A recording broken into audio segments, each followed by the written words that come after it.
നമസ്കാരം. തക്കാളി രസകാളൻ.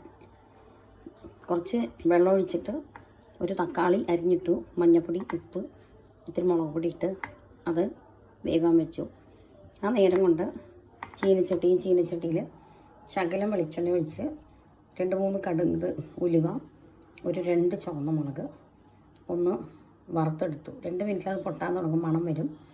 ആ സമയത്ത് കുറച്ച് തേങ്ങയും ചേർത്ത്, അരമുറി തേങ്ങയും ചേർത്ത് അരച്ച് മോരിൽ കലക്കി, തൈരോ മോരിലോ കലക്കിയിട്ട് ഇതിനകത്ത് ചേർത്ത് അത് പതഞ്ഞു വന്നപ്പോൾ ഓഫ് ചെയ്തു. ശകലം ശർക്കര ചേർത്ത് വെച്ചിട്ടുണ്ട് കേട്ടോ. അതാണിത്. പിന്നെ ഇതിന് കടുക് താളിക്കണം. കടുക് താളിക്കാനായിട്ട് നമ്മൾ വെളിച്ചെണ്ണയിൽ കടുക്, കുറച്ച് ഉലുവ, ഒരു ചുവന്ന മുളക്, കുറച്ച് കറിവേപ്പില, ഇത്രയും നമ്മൾ എടുത്ത് വറുത്ത് വെച്ചിട്ടുണ്ട്. അതെടുത്ത് ഇതിലേക്ക് ഒഴിച്ച് കഴിഞ്ഞാൽ സ്വാദിഷ്ടമായ രസകാളൻ എന്ന് ഇതിന് പറയാം. അപ്പോൾ മോരുകറി തന്നെയാണ്, പക്ഷെ പാലക്കാട് ഇതിന് പറയുന്നത് രസകാളൻ. അതായത് കുറച്ച് ഉലുവയും ചുവന്ന മുളക് കൂടി വറുത്ത് തേങ്ങ അരച്ച് ചേർക്കുക, പച്ചമുളക് ജീരകത്തിന് പകരം. അപ്പോൾ ഉലുവയുടെ ഒരു മണമാണ്. അപ്പോൾ അതിൽ ഉലുവയുണ്ട്, നമ്മൾ ഈ വറുത്തിടുന്നതിന് ഉലുവയുണ്ട്. പിന്നെ കുറച്ച് ശർക്കര നമ്മൾ സ്വാദ് ക്രമീകരിക്കാനായി ചേർക്കും.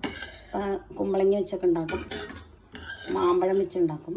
അപ്പം ഞാനിപ്പോൾ മാമ്പഴം ഉണ്ടായിരുന്നു, പക്ഷേ നീലം മാമ്പഴമാണ്, അപ്പോൾ കഴിക്കാൻ നല്ലതാണ്, പ്രയൂർ മാമ്പഴം. അപ്പോൾ ഞാൻ അതെടുത്തില്ല.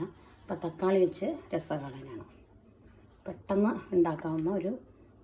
ഇപ്പോൾ ആരെങ്കിലും വന്നു, തൈരുണ്ടെങ്കിൽ, ഒരു തക്കാളി ഉണ്ടെങ്കിൽ നമുക്ക് പെട്ടെന്ന് ഇത്തിരി തേങ്ങ ചിരണ്ടിയൊന്നും വെക്കുക. ഒന്ന് ഉലുവയും 2-3 ചുവന്ന മുളകും ചേർത്ത് വറുത്ത് തേങ്ങയും ചേർത്ത് അരച്ച് വെക്കുക. അത് അരയ്ക്കുമ്പോൾ കുറച്ച് തൈര് ഒഴിച്ച് അരച്ച് വെക്കുക. ആ നേരം കൊണ്ട് ഈ തക്കാളി വെന്ത് കിട്ടും. മഞ്ഞൾപ്പൊടി, ഉപ്പും മുളക് പൊടി വേണമെങ്കിൽ ഇട്ടാൽ മതി, ഞാൻ അപ്പിട്ടിട്ടില്ല. ഇത് ഒരു 5 മിനിറ്റ് തിളച്ച് വരുമ്പോഴത്തേക്കും ഇതങ്ങോട്ട് ചേർത്ത് ഇളക്കി പതഞ്ഞ് വന്നു കേട്ടോ. ഇതാണ് പതം. പതഞ്ഞ് വരുന്ന സമയത്ത് ഇത് ഓഫ് ചെയ്തിട്ട് കടുക് വറുത്ത് ചേർത്താൽ സ്വാദിഷ്ടമായ രസകാളൻ തയ്യാറാണ്.